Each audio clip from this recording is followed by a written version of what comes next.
Você aí, você já sentiu como se fosse uma batalha para levantar da cama? E eu não tô falando de dificuldade assim para levantar às vezes da cama ou porque não dormiu muito bem. Eu tô falando de dificuldade todos os dias, de sentir que dorme demais, de ter essa dificuldade de se sentir preguiçoso. Você já fez exames, já viu que tá tudo certo, que não tem nada de errado nos seus exames, não tem nenhuma deficiência de vitaminas, não tem hipotireoidismo. Vamos conversar um pouquinho sobre isso? Vamos conversar sobre a depressão, a hipersonia, a insônia e por que isso não tem nada a ver com preguiça? Oi, eu sou a Deise, eu sou psicóloga clínica escolar, eu estudo terapia cognitivo-comportamental, que é a minha abordagem, e também neurociências e comportamento. Eu vim aqui conversar com vocês sobre a famosa sensação de preguiça que nós temos quando temos depressão. Sim, a depressão, ela não é só uma tristeza, como muitas pessoas costumam pensar. Ela é um estado que afeta o corpo, o cérebro e padrões de pensamento. Bom, agora que você sabe que depressão não é só uma tristeza e que a hipersonia ela pode sim estar relacionada à depressão, né? Que não é somente uma dificuldade de levantar da cama que a gente tem às vezes porque não dormiu direito, mas sim um sintoma que está acompanhado por outros sintomas. Vamos entender um pouquinho melhor o que a depressão faz no nosso corpo, no nosso cérebro e como que ela afeta os nossos pensamentos. Desde então, o que a depressão faz no cérebro? Essa fadiga extrema, né, a baixa de energia, ela é muito comum em pacientes que sofrem com depressão. E isso se dá à baixa produção da dopamina e da serotonina. A dopamina ela está muito associada com a motivação. E quando nós estamos com depressão, o nosso cérebro tem dificuldade de liberar dopamina, fazendo com que a gente sinta mais apatia, falta de interesse nas coisas e dificuldade para fazer até mesmo aquelas atividades que antes eram prazerosas para nós. Como, por exemplo, vamos supor que eu gostasse muito de jogar tênis, mas hoje nem jogar tênis mais é prazeroso para mim. Do outro lado, a serotonina, ela é conhecida como o neurotransmissor da felicidade, né? Ela é responsável pela regulação do nosso humor. O nosso sono, nosso apetite, a nossa sensação de bem-estar está relacionada à serotonina, que também é prejudicada nos transtornos depressivos. Bom, para além dessa sensação de hipersonia, de dormir mais do que o necessário, considerando que a gente descartou já outras questões biológicas, como por exemplo hipotireoidismo que o paciente pode ter, também é possível acontecer a insônia na depressão. Então, ela vai para os dois extremos justamente por causa dessa desregulação do nosso cérebro. Ela também causa irritabilidade, sentimento de inutilidade, que muitas vezes acaba se associando com esses momentos, né? Por exemplo, de não conseguir levantar da cama, então a pessoa acaba se sentindo mais inútil ainda. Um sentimento de vazio também é comum. E de desesperança. Desesperança é uma palavra-chave nos transtornos depressivos. E por que é importante a gente falar sobre isso? Porque a pessoa, ela não enxerga além daqui, não enxerga a luz no fim do túnel muitas vezes. E muitas pessoas têm essa concepção de que depressão é somente se sentir triste. E muitas vezes, a pessoa que sofre com depressão, ela nem se sente tão triste assim, ela se sente mais irritada, sente mais esse vazio, essa solidão, né? E esses outros sintomas, como por exemplo também a ganha ou perda de peso excessivo sem nenhuma explicação lógica aparente. Por exemplo, você está fazendo uma dieta ou algo do tipo. O que a depressão faz na mente das pessoas? Bom, na terapia cognitivo-comportamental, a gente diz que existem distorções cognitivas, ou seja, que nem tudo que a gente pensa é verdade. E eu vou falar para vocês alguns padrões de pensamentos disfuncionais na depressão. O primeiro é o pensamento polarizado, é aquela ideia de tudo ou nada. Então a gente não consegue enxergar um meio termo.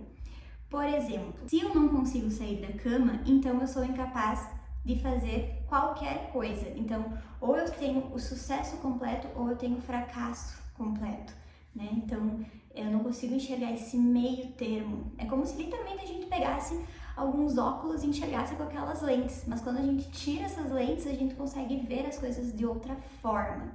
Outro padrão de distorção cognitiva na depressão é a catastrofização, que nada mais é do que esperar coisas negativas e muito catastróficas para o futuro. Por exemplo, se eu não levantar agora, meu dia estará perdido. Ou seja, então só por causa de uma coisa, né, a pessoa também pode generalizar, né, fazer uma hipergeneralização. Então, por causa daquilo que aconteceu ali, eu já previ todo o futuro que as coisas não vão dar certo no meu dia por causa do horário que eu levantei. Sendo que não necessariamente é assim, né?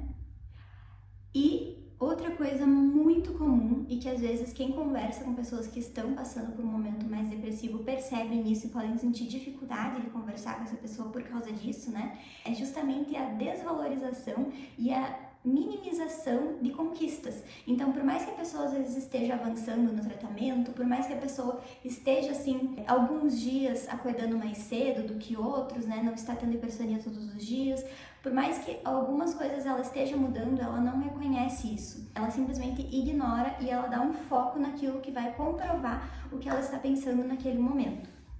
Então, um exemplo seria conseguir sair da cama ontem, mas isso não significa nada. Então, muitas vezes não, mas isso não conta, isso não significa nada, né? Eu nunca vou conseguir melhorar, nunca vou conseguir levantar da cama no horário certo, sendo que sim, ela tem feito pequenos movimentos, mas ela não consegue perceber isso, principalmente nos momentos mais críticos. Bom, e como modificar esses padrões e ajudar você a melhorar da depressão?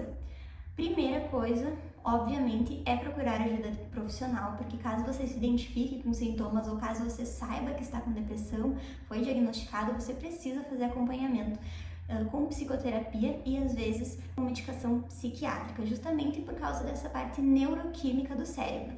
Uma coisa que é muito importante no tratamento é a ativação comportamental, porque quanto mais as pessoas fazem coisas que vão provando o contrário do que ela pensa, melhor essa pessoa fica. Então, quanto mais a pessoa vai fazer exercício, sai de casa e começa a liberar um pouquinho mais de dopamina, de serotonina, melhor ela tende a ficar, né? Do que se ela ficar estagnada. Então, a ativação comportamental é muito importante, principalmente em casos extremos, onde o paciente já não tem mais rotina, né? Tá muito mal, a gente prioriza a ativação comportamental.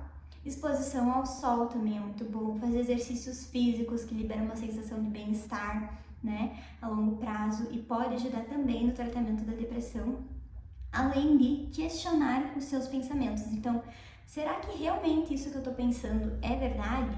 Muitas vezes você vai precisar de alguém para te lembrar disso em momentos mais críticos, mas você pode fazer um cartão lembrete, tá no seu celular, para quando você estiver muito mal, você lembrar disso e se lembrar que, bom, pensamentos são só pensamentos. Não significa que porque eu pensei isso, porque eu pensei que as coisas não vão dar certo, que elas não vão dar certo, né? Isso é uma catastrofização, isso é uma polarização de pensamento. Então, é importante saber que isso é um padrão da depressão para que você possa enfrentar esse padrão. Então, questione, desafie os seus pensamentos. Se você conseguiu fazer uma resposta adaptativa para a questão de não conseguir levantar da cama e achar que não vai poder melhorar, o dia não vai ser bom, se você conseguir fazer uma resposta adaptativa para isso, bom, não é só porque eu levantei da cama nesse horário que eu não posso fazer mais nada no meu dia, eu posso fazer algumas coisas que vão me ajudar a me sentir melhor, isso depende somente de mim.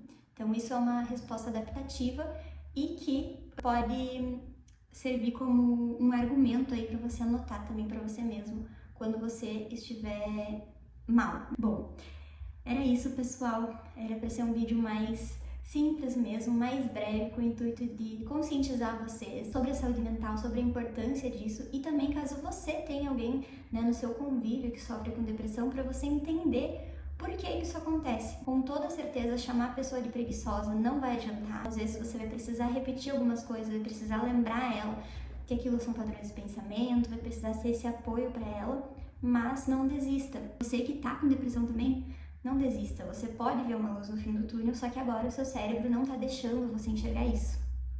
Espero que vocês tenham gostado. Comentem aqui o que vocês acharam, mais sugestões de vídeos. E não se esqueçam de me seguir, curtir o vídeo e também compartilhar com pessoas que vocês acham que podem gostar desse vídeo. Um beijão e tchau, tchau!